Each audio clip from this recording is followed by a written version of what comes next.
I'm Jeremy Wade, biologist and extreme angler. From the depths of the Amazon to the suburbs of Berlin, I've been busy tracking down the world's most frightening freshwater fish and uncovering the truth about their evil reputations. It's taking line, that's taking line. I've tangled with man-eating catfish, This is the one that goes after people as well. swum with piranhas, and grappled with ferocious gar. My next assignment is a beast of terrifying power. It's spinning the boat, it's spinning the boat. It's taking the boat down. Some people say this is the world's biggest freshwater fish. If my line jams, it could pull me in. This is a monster that can stab you with an 8-inch bayonet. Its flesh-dissolving venom has no known antidote. Just catching this fish will test me to the limit. But my aim isn't simply to measure one of these giants. I also want to know where it lives and how dangerous it really is. I have a feeling this could be my toughest challenge yet. Here it comes, here it comes. I think we're going to need a bigger boat.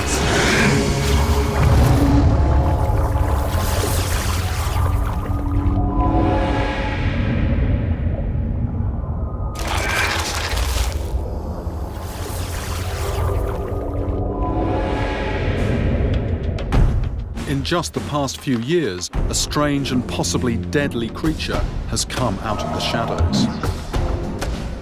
I've read dramatic accounts of epic 6-hour battles and heard that this predator can inflict horrendous wounds.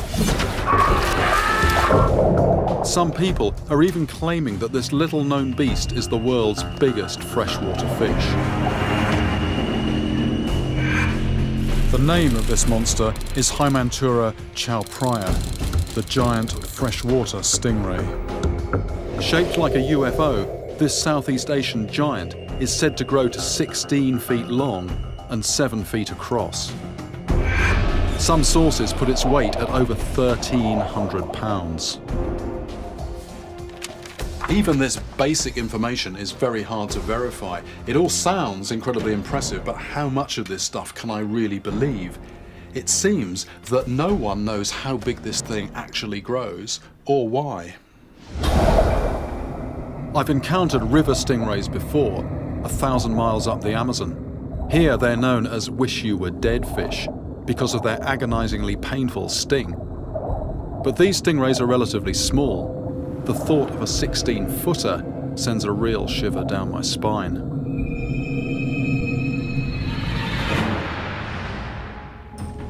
These are some examples of the wounds caused by marine stingrays, and typically what you're talking about is a very deep puncture wound, normally to the foot or the lower leg, but sometimes higher up.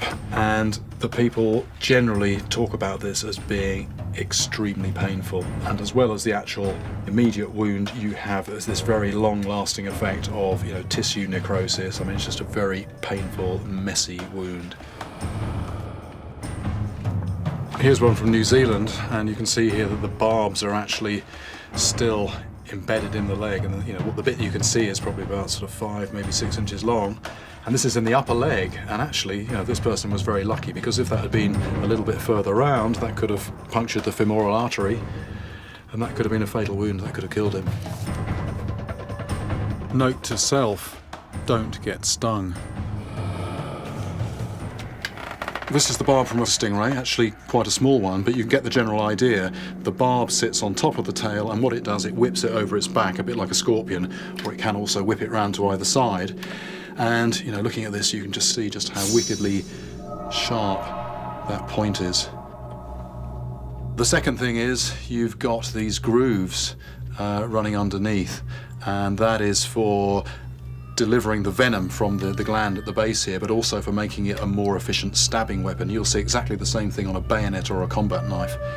And the third thing, looking closely at this, you can see these serrations along the edge here. And what that does, it works on the same principle as an arrowhead. It goes in very cleanly, but, it's going to make a real mess when you pull it out. Imagine being stabbed by a large steak knife, only this one's smeared with poison and it really shreds your flesh when it comes out. Yeah. I've heard that the giant freshwater stingray has a barb that is 8 inches long, which is a really sobering thought. I'm quite curious to have a look at one of those, hopefully not too close, and it's certainly not something I want to bring back as a souvenir in my leg. My quest for the giant freshwater stingray takes me to Southeast Asia. First, to Thailand's capital, Bangkok. Surprisingly, this huge and potentially lethal monster lives right under our noses. Normally when you're looking for underwater monsters, you're thinking hundreds of miles upriver in the middle of remote wilderness, but not this time. I'm literally taking a short cab ride from the airport and I'm slap bang in the middle of Bangkok and just a few miles away from the sea. Even more incredibly, scientists only discovered the giant freshwater stingray a mere 20 years ago. Its species name, Chow Phraya, comes from this very river, running through the heart of Bangkok. And yet this monster in our midst is still cloaked in mystery. I want to find out how big it really gets. And I also want to know how far this animal travels inland. In most people's eyes, stingrays are sea creatures, not river fish.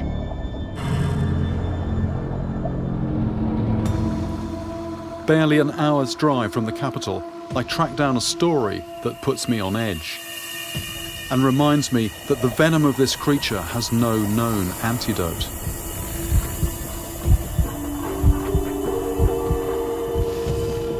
Four months ago, local fisherman Pung San was surprised to hook one of these rarely seen giants. For people here, such a huge fish is a potentially lucrative catch. What happened, the stingray came to the side of the river and then wouldn't come any further, actually basically got buried in the mud. So what he had to do was actually get in the water, and it was about chest deep, and then completely go underwater with a rope, feed the rope through the spiracles, the water intake of the stingray, not the rope. He'd managed to pull it off the bottom, and it was actually as it rose in the water that he then felt this pain.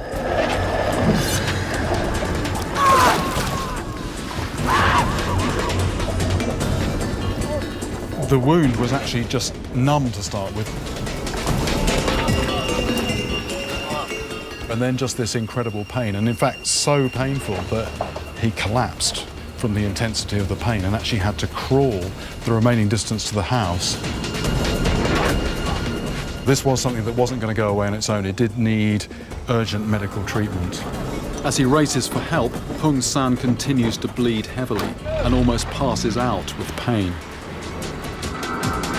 With no antidote available, his chances of survival are anyone's guess. By the time he arrives for treatment, his condition is deteriorating fast. What happens at the medical centre? His heart rate spikes alarmingly, and despite anaesthetic, he remains doubled up in agony. The wound, in fact, is no more than a glancing blow, and yet the pain proves so intense that Pung San is unable to work for the next 4 weeks. He still has the very barb that impaled him. Can I have a look at that?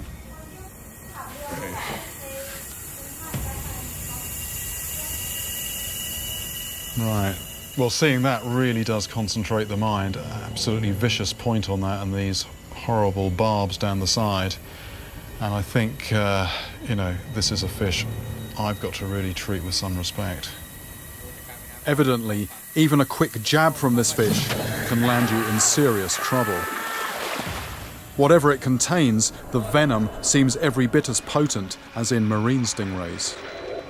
Okay, so that actually went in about getting off for 3 inches there, but it was at an oblique angle. And so although he probably doesn't feel very lucky to have had this experience, but if that had gone in straight and if that had punctured the femoral artery, that could have killed him.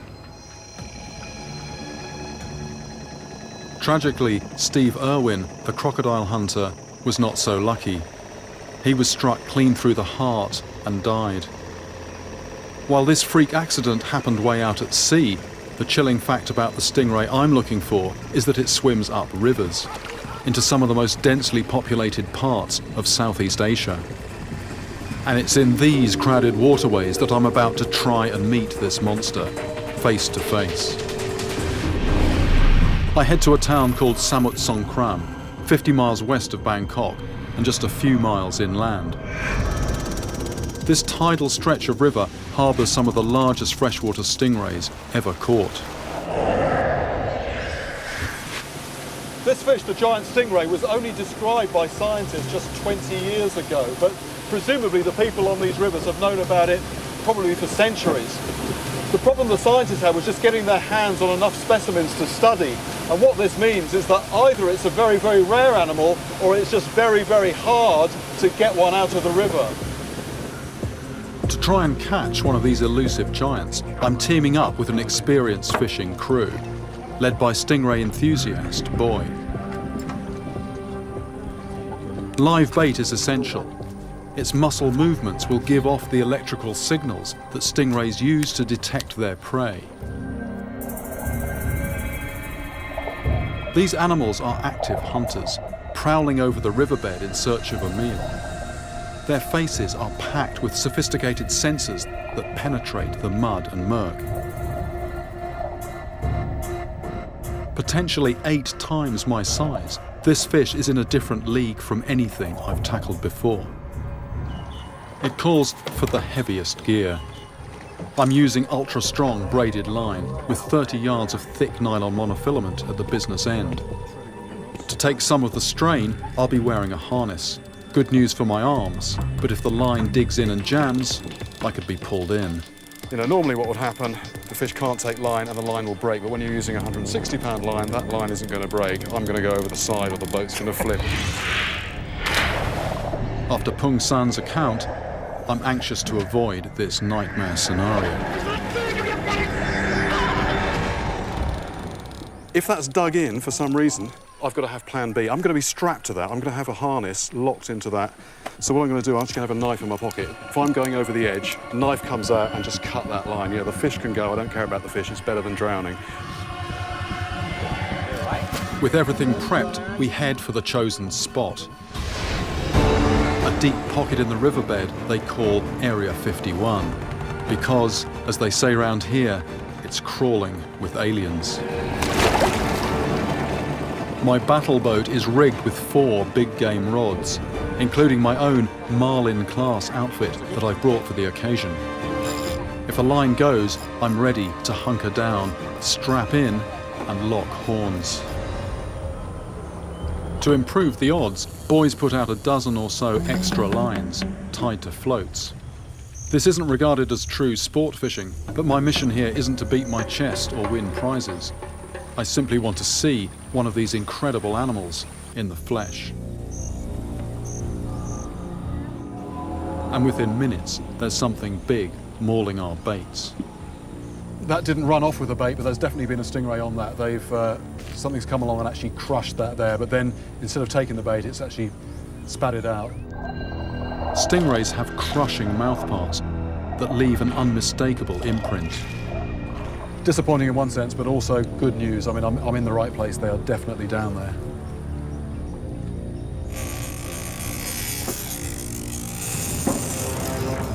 The next bite's a clean take, and we're game on. As I race to clip in, something powerful rips out several feet of line, then decides to tow us upriver. It's spinning the boat. It's spinning the boat. Pulling the boat. It's taking the boat down. I think we're going to need a bigger boat. Okay. Right. Oh, yeah, that is... Oh, look at that rod. That rod. It's now springing back slowly. This line shouldn't go. The rod's always a bit of an unknown quantity.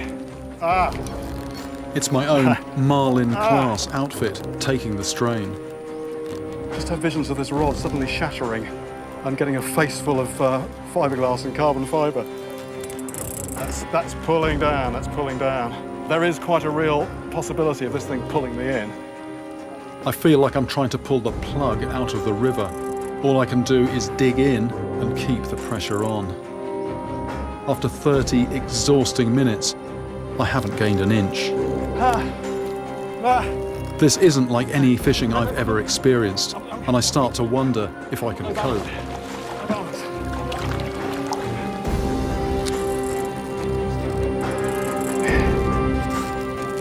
Most fish, it's all over in 5-10 minutes, half an hour at the extreme. You know, this in fresh water, something like this is just unheard of.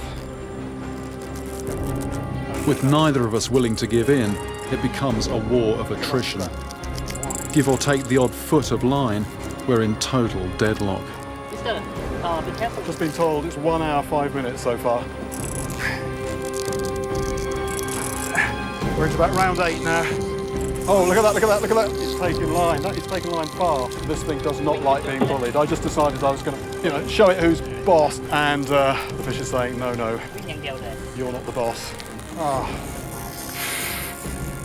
Oh, that's about half an hour's worth of work has just gone. I've just gained about 3 foot of line and it's just taken that. But sometimes when it does that, the fish then takes a bit of a breather and I can maybe capitalise.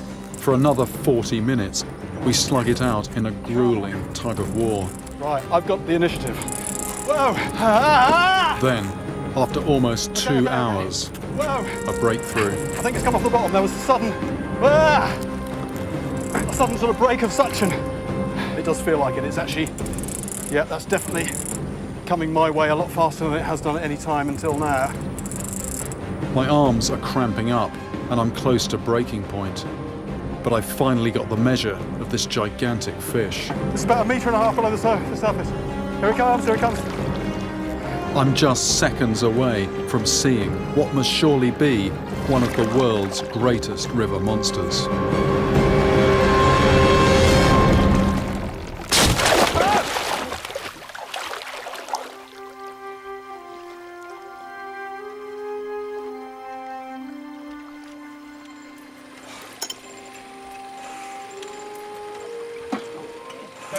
Right, look at that. That is, the rod went. The rod went. I actually saw the fish. We nearly had it in the net, but an almighty bang. My gear was built to deal with sharks and marlin. Whatever broke this rod could have weighed as much as 700 pounds. I thought it was my shoulder going for a minute, but it was actually the rod. Not too long. Rod's too long. Yeah. Through the net. Oh dear, that was so close. The fish nearly came in. We saw it. It was up off, eventually after 2 hours something, it was off the bottom. We were trying to get the net round it. The rod went and the fish escaped. It wasn't quite in the net. And to make matters worse, the fight has left me with a torn bicep. All that suffering. I saw the fish and it's, all that for nothing. All that. Oh.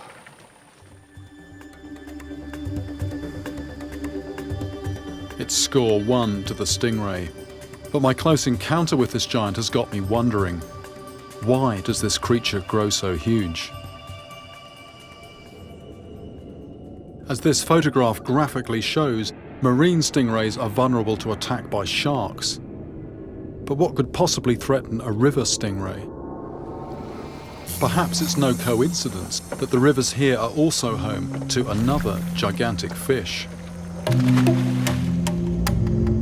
Growing up to 9 feet long and weighing over 600 pounds, the Mekong giant catfish is a Class A monster.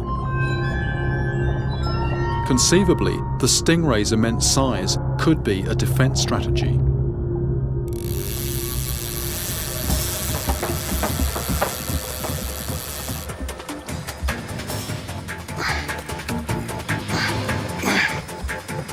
To get a close-up look at a giant Mekong, I've come to a stocked fishing lake. These animals are all but extinct in the wild. Yeah, this is a strong fish. But the line great against that. This one's giving me the runaround. Huge tail on that. But it's probably just a small one. Very powerful, sort of throbbing fight. You can almost feel the beats of the tail.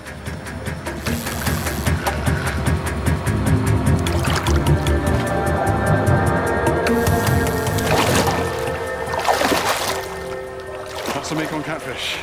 My catch is only 1/10 the size of what they can reach. Nonetheless, I can see it's no ordinary catfish. Being a catfish, it's got no scales, but what's interesting as well, although it's a catfish, it hasn't got feelers, it hasn't got barbels. And the other thing that's actually interesting here is there's no teeth in there. There's not even anything approaching a sort of one of these raspy pads in there.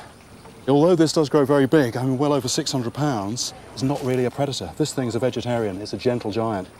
If I'm looking down from here, I can't see any eyes. The eyes are actually on the underside of the head there, very close to the corner of the mouth. And that's something that just points to it being a bottom feeder, just sort of rooting around vegetable matter on the bottom.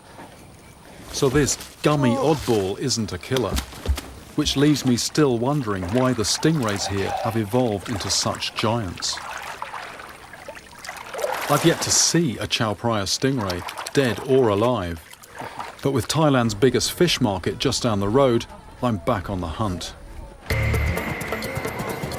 This is a vast clearinghouse for everything that comes out of the sea, for hundreds of miles around. Stingrays first evolved in the oceans, and it could be that the giant freshwater stingray occurs in the sea as well as rivers.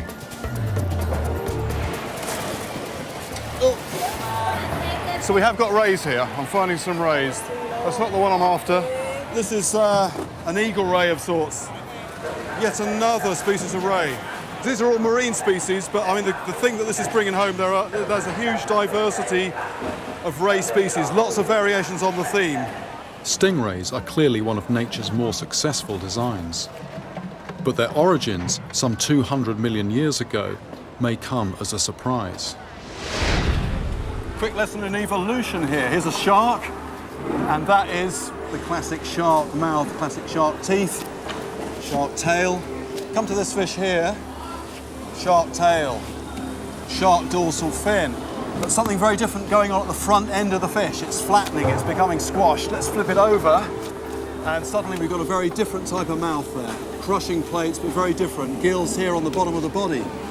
Come to this fish here, and here we have same mouth, same gills. Flip it over, and there we have it. A ray is basically a flattened shark with this long tail. This flattened body plan, with the eyes and water intakes on top, is an adaptation for life on the ocean floor. Whatever its origins, the monster I'm after continues to elude me. After 3 hours of trawling, I haven't found a single specimen. I head to the freshwater stalls, where the fish are still pouring in. If there are no giant stingrays coming out of the sea, then perhaps I'll find one here. Any cabain here? No? So no stingray here. I mean, I don't know how many thousands of fish I must have seen here this morning. The Thais really do love their fish. They eat pretty well anything that swims, it seems. But the freshwater ray is not here, and this could be because it is rare. It could be because it is just hard to get out of the river, or, you know, maybe there is another reason that I don't know of, but I haven't found one. To learn more about this elusive monster, I'm meeting a scientist who has more hands-on experience of this stingray than anyone in the world. Dr. Ning from Chulalongkorn University in Bangkok is one of the few people trying to study this animal. Our first task is to collect some water from the bottom of the river, some 30 feet down. One thing I want to know is whether this ray is a true river fish living in pure fresh water.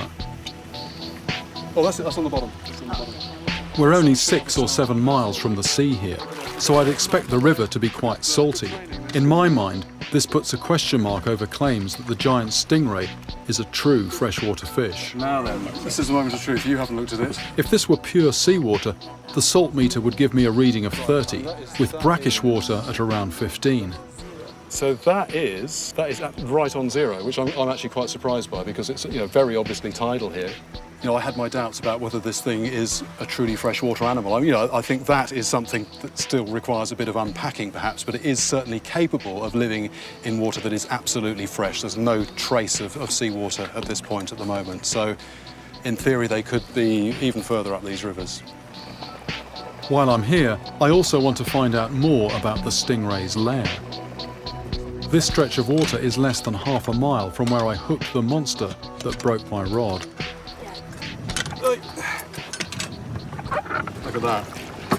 That's what's on the bottom here. Thick mud is going to give my quarry a big advantage. They're going to get a very good seal and very good suction. I now understand why I had such a battle to pull up this animal. Just imagine that's the stingray. I mean, that actually weighs nothing at the moment. I can lift that easily. And just getting a little bit under the mud. There we go. And I can lift it up. Look at that. Ah. So, if that stingray gets the edges of its wings under the mud, I'm not just trying to lift the stingray, I'm trying to lift the whole bottom of the river.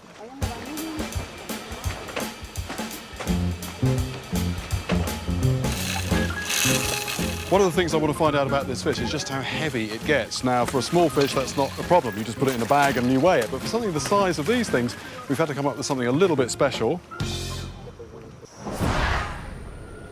Back at Area 51, our lines are set, and I'm hoping my luck's about to change. As we wait for a bite, Boy tells me an unnerving story. The heart here, Yes. make my heart is come bam, right at this way. And that's the scar of it now, is Yeah, it? just here, right? Yeah. I've just been asking Boy about stingray wounds, this kind of thing, and he told me a story about how a small one just scratched him on the finger, and he thought that's going to be fine. 15 minutes later, the entire left side of his body's gone numb, the heart is pounding away. He was actually thinking, blimey, this could be like a snake bite, this could be fatal, but actually, after 3 hours, it passed, and I'm just thinking, you've just got to obviously be so careful when handling these things. With plenty of floats out, it's not long before I'm back in the ring. This time I've learnt my lesson and switched to a shorter rod. It's my arm that worries me. I'm not sure it'll take another 12 rounds.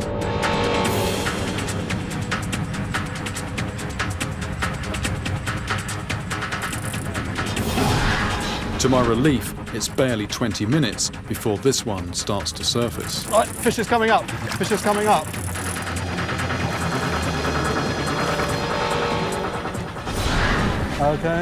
Okay, you ready, boys? So we got the fish here in the net. I've finally caught one, my first chow prior stingray. I keep well clear though. Until its sting is strapped up, this fish is still a loaded gun. So this is just binding the barb, which sits in a bit of a groove, and that is binding the barb to the tail.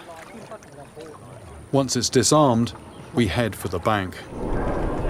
Most of the body of the fish is actually in the water. I haven't really properly seen this fish. I'm really looking forward now to getting it in and having a proper look at this animal. The pink tinge on the belly makes me think of the rash that divers sometimes get when they come up from depth. This fish has surfaced from 30 feet down, enough to give it a mild case of the bends, so it's vital we release it soon. This species is said to top 1,300 pounds. Yet, as I now discover, this is only half the story. We've got a male. This one's a male. The entire team is on hand to help measure and weigh the fish. So this one's about 4.5 foot across. It's not particularly big as they go, but it is very big for a male. Its sex explains why this one came up so fast. Astonishingly, females can be up to 8 times bigger than this full-grown male. We've weighed it accurately, which is quite a hard thing to do. We've done it very quickly. 175 pounds, around 80 kilos. For sheer weight, this is one of the largest fish I've ever caught. And yet, incredible as it sounds, it's a mere minnow. It's been out of the water long enough now. I think, here we go, definitely time to get it back in the water. The males may be relatively small, but they're still armed with a potentially lethal sting. Before we turn him loose, I go in for a closer look. This is the business end. This is why it's called a stingray. This sharp, pointed, poisonous barb on the tail end. And what it can do, it can actually throw this not only over its head like a scorpion, it can throw it side to side. So that is the weaponry seen up close, and very, very impressive bit of weaponry it is too. Okay. This is an animal that completely warps your normal sense of scale. Despite catching a good-sized male, I know that my quest is far from over.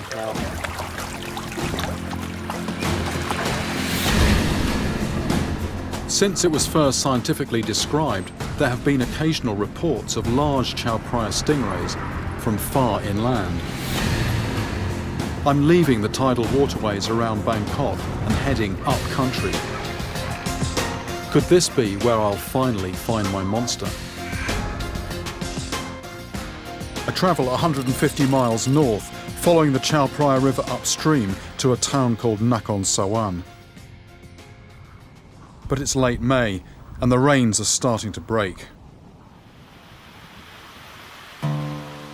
As I begin to fish, the weather takes a turn for the worse.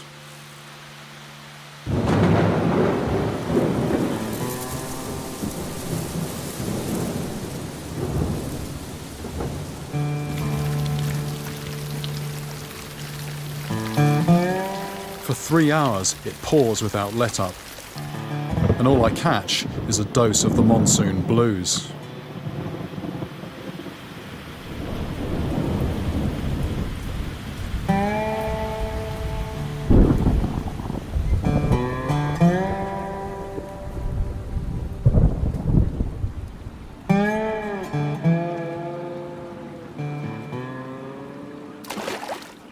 At least someone's having some luck. Then I meet a man with an amazing tale. This was what, just here in Nakhon Sawan?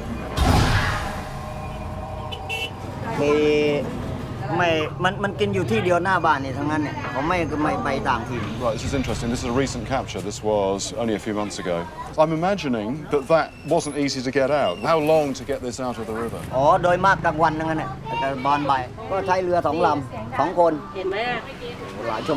Clearly a very big fish, this. Apparently 320 kilos, which converts to something like 700 pounds. Seriously large fish.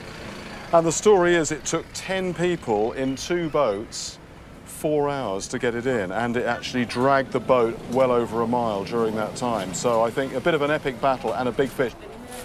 Looking at the man's tackle, I'm amazed he got it in at all. So it's sprayed in. Ah, we got a video clip someone took. You know, this is obviously big local news. There's people all around. I'm no stranger to fishermen's yarns, but the figure of around 700 pounds does ring true. This fish was cut up and weighed accurately for market. It seems they only kept one piece of it. Is this from the same fish? Yeah, same fish. Ooh, right, okay. Even with its tip broken off, this barb is by far the biggest I've seen. If there are giant stingrays here, then how much further upriver do they go? I'm starting to wonder, could these creatures have penetrated deep into the river systems, just like their distant Amazon cousins?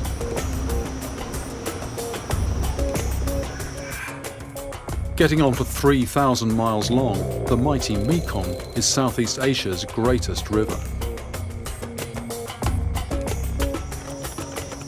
Until just the last 150 years, its upper reaches remained largely cut off from the outside world. Even today, it still feels like a land of secrets. If anyone can help me unlock them, it's the fishermen who make their living along its banks. I'm now 1,000 miles upriver, and I wonder if anyone here will know about the creature I'm looking for. I wonder if you fishing here see any cabain. ได้ครับเคยได้10 กว่าปีขึ้นปีที่แล้วขึ้นหลัง the big size cabin, or these were small fish? Any really big ones? ประมาณขนาดนี้ป่ะเสียน้อย บ่ มันจับบ่ได้มันแค่ แปลว่ามันเข้าบุงเฮานี่มัน ไล่มันเนี่ยมันเป็นไล่มันทั้งมันขันมอง What happened there was that the stingray got wrapped up in the net, and this big one just broke its way through. It sounds promising, but I want a positive ID. Will they recognise the fish from Nakhon Sawan? Same fish? เดี๋ยวเสียน้อยขนาดนี้บ่เพิ่นทำนี่ถ้ารุ่นนี้นี่สิประมาณได้อยู่100กว่าโลอยู่มีครับเนี่ย So the same fish as was here. ต้องรุ่นนี้ล่ะโขงไว้นี่เดี๋ยวเบิ่งก็ฮู้ Right, this is very interesting. So I've shown the picture of the ray that was caught at Nakhon Sawan, and not only is it the same species, it was also about the same size. And this was a big animal here, so that's a very, very encouraging bit of information, and it does bode well. You know, I'm going to be putting a bait in water where these things are. Do the fishermen here try to catch cabane, or is it always an accident? Is it a good fish to eat? Do people eat it? มันมาติดเองเฮา มัน ก็ดัก กิน ป ป ลา ลา ด้ น้ ว อย ย ล่ะ แล้ววันนี้มันแทงแล้ววันนี้มันถึกแล้วมันแทงหั่นนะแบบว่ามันแทงไปรวดอ่ะ Ah, okay. So the stingray will come after the small fish in the net, and so basically it's a nuisance species. They try and get the fish that are in your net. They get wrapped up themselves, then you've got to take them out and you've got to be very careful of the sting, and then if you get a big one, they're actually going to rip your net apart. So they don't fish for them, it's an accidental, it's a nuisance fish they'd call it. I head further upriver into even more remote country. But the Mekong seems unwilling to give up its secrets. Am I looking in the wrong place, I wonder? Or fishing in the wrong season?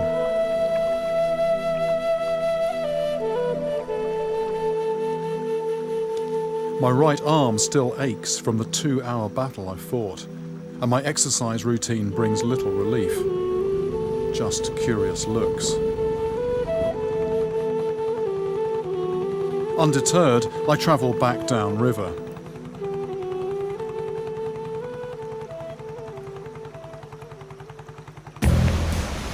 With a confirmed eyewitness account, I'm eager to take a look for myself. I'm at a place called Nong Khai, right on the border with Laos. 25 years ago, I was actually in this very same bit of river, a little bit upstream in fact, and I was arrested by the police on suspicion of spying.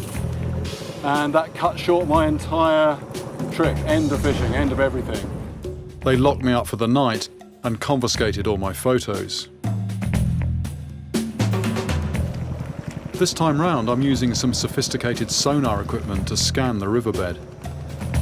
What I'm doing now, I'm looking down into the water. I've got the sonar here, I've got about 20 foot of water, and I'm trying to get a sort of a mental picture of the underwater geography as my first step in looking for the stingrays. I've actually got fish symbols straight away, but they're middle of the water. They're unlikely to be stingrays, although if there's something close to the bottom, it could be a ray. I do think that they don't spend all the time necessarily just stuck right down. I think sometimes they do actually rise off maybe 3 or 4 feet and glide away. I'm convinced there are giant stingrays down here. But before I can unpack my rod, there's a nasty surprise. One problem about here, it's the border between 2 countries, Thailand and Laos. I might have possibly strayed over the border.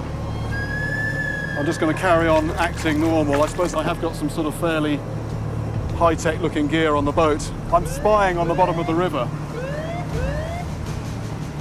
Okay. Go in. Okay. They probably don't see that many foreigners on the river here. Yeah, no, I've been waved into the side. They are still obviously very, very keen on keeping an eye on people who do things by this border. Border area is just very sensitive. That's another difficulty in trying to find this stingray here, the political situation. I avoid jail at least, but I've no choice but to cut short my mission and head back south. I'm starting to wonder if I'll ever see this elusive monster.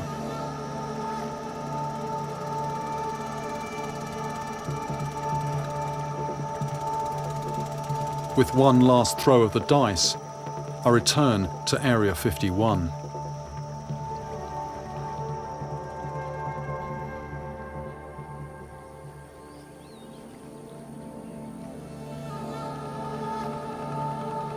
My hopes of actually seeing the monster I've come to find seem to be drifting away. To catch this seemingly rare and almost legendary beast, perhaps I need a little help from the gods.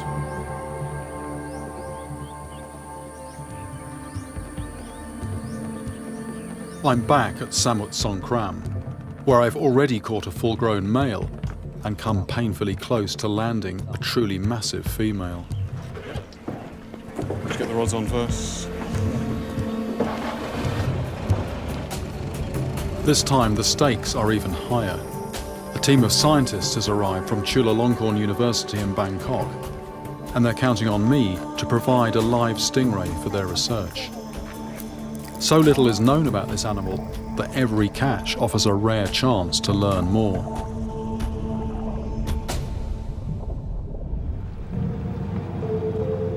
The scientists will settle for any stingray I can catch, but for me, this is all about seeing a true giant.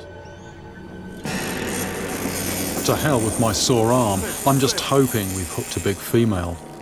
I haven't come this far to miss out. Thing is, I get the illusion now that I'm actually bringing the fish to me. What's actually happening is I'm taking the boat to the fish. The fish isn't actually going anywhere at the moment. What do you think, Car? Is it a fairly good fish? Oh, it's just actually come off the bottom. It's a worrying sign. Any monster worth its salt isn't going to give up so quickly. But then the stingray sinks back down, switches gear, and takes off upriver. Oh! The drag on this reel is a little bit like a handbrake on a car, and I've got that almost fully on, and the fish is basically just taking that line.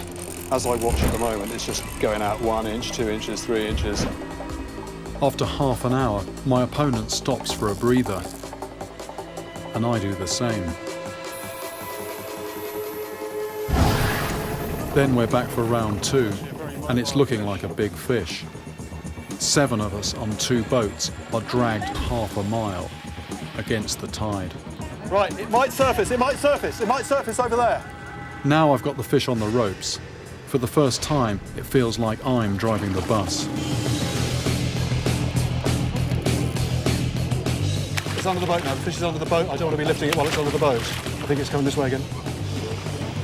Ah, it's just squashing my fingers, it's squashing my fingers. It's gone this way. Sorry, gone this way. Okay. See the water boiling there? I haven't seen the fish yet.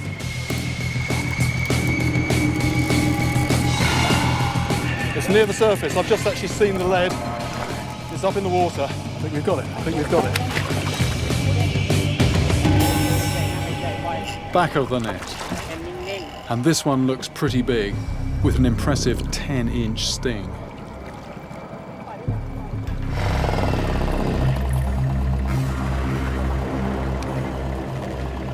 Head of the science team, Dr. Ning, first secures the barb. She's asked me to help her collect some venom before we release the fish. It takes 6 people to heave this huge animal onto its front, into a position where we can measure it.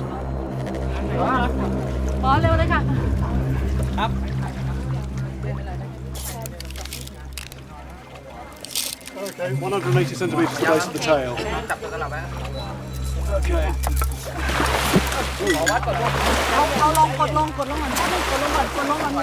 Head down forward, head down forward. Go for the wingspan. 1 metre 91, nearly 2 metres across, 191. At around 6 feet across and roughly 400 pounds, This female stingray is by far the largest river fish I've ever seen. Little did I realise she was about to produce the mother of all surprises.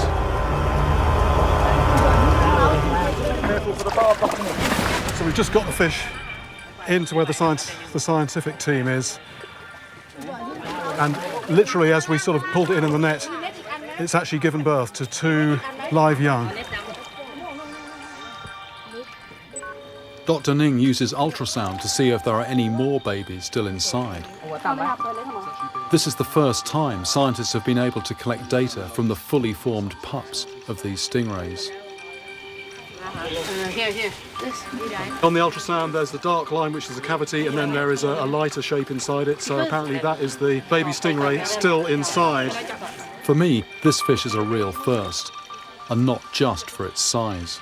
I thought I had 1 fish on the end here. It looks like I've got 1, 2, 3, and another one inside. 4 fish, 1 hook. Like many sharks, stingrays give birth to live young. When they emerged, these babies had what looked like a small cap on their stings, presumably to prevent internal injury to the mother. However, these safety catches soon drop off. Within minutes, these twins are armed and ready to defend themselves. It has been known before for these fish to eject young when they're caught, and if they are not very well developed, there's a worry that they're not going to survive. The great thing about these fish here, these 2, is that they are, pretty well fully developed. They might be being born a little bit early, but I think they are definitely going to survive in this river, particularly with that 2-inch prong on their tail. There's not a lot that's going to come near them.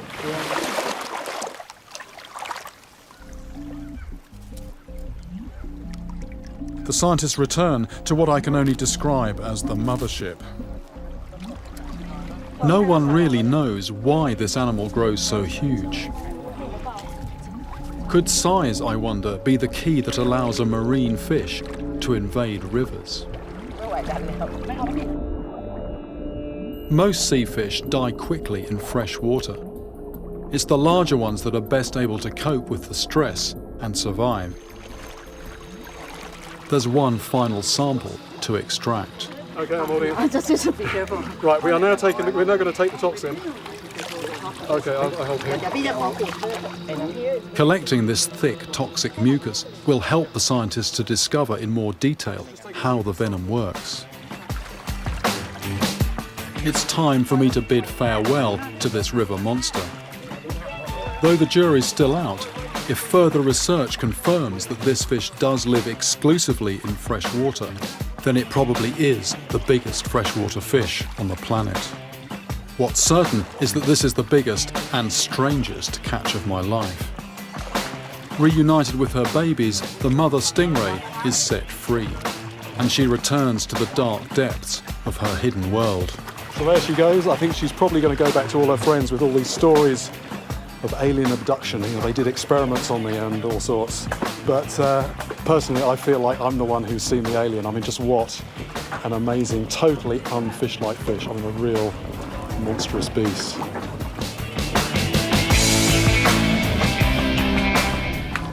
Oh! No. Hey, is it one of the fish? This bear is clearly not afraid of us, and that's a problem.